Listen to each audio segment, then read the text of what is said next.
talking Yes. that, Jack. We talking that. So currently, what yard you on right now? Well, you know I can't say that because they're gonna come and hit me. Oh, I'm still okay. I'm in general population. Okay. All right. So I'm in general population. well, let's reverse that. When you were 16, how was it being Yeah. because just keep it real, 16, bro. You still a teenager, bro. And Right. how Yeah.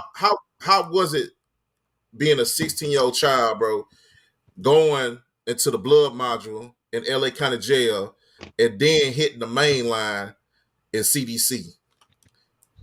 Hey, that's a damn good question. Okay. I was arrested July 18, 1989. I went straight to the juvenile facility. Back then, it wasn't, I got to tell a lot of the bloods, it wasn't that many bloods when I came to jail. And for those that don't know, I'm from Bounty Hunters. And it wasn't that many bloods, so we had to stick together. It was like maybe about 10 Crips to every 3 bloods. So it was on site every chance they got on us and every chance we got on them. So it stayed on site going through them juvenile facilities, right? So a few months after I was in juvenile halls, I turned 17 in 89. I turned 17. When I got convicted of 1990, I was still 17. They sent me to what is called, used to be called CYA. I went to CYA for about 90 days. Everywhere I went, it was turned up. I mean, I was like the only blood on the unit at times, and I had to flight every chance I got because they was flighting every chance they got on me. So they hurry up and kick me out. They said, look, you can't stay here. So they sent me back to court. The court said, look, we send you straight to prison.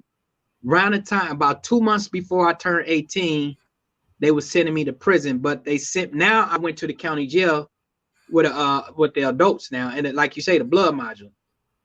And in the blood module, I seen some of the worst things that you can see. I didn't know, because I never been at that time. I never been around that many bloods, and it was terrible. The conditions in there was terrible. The mindset of the homies was terrible.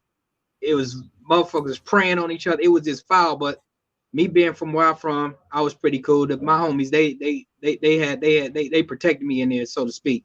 So when I came to prison, when I hit the prison yard, I was in Old Folsom Prison. I was literally the youngest. I was 18, fresh 18. I was the youngest prisoner on the yard. And I remember this police lady, the CO, came up to me. She was like, how old are you? I couldn't look no more than 15, 16 at that time. She said, how old are you? And she said, do you know your mother know where you are?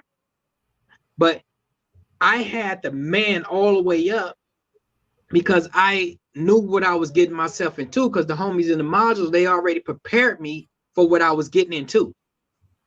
So mentally, I had to hurry up and grow up and mature in a way of having that straight killer instinct.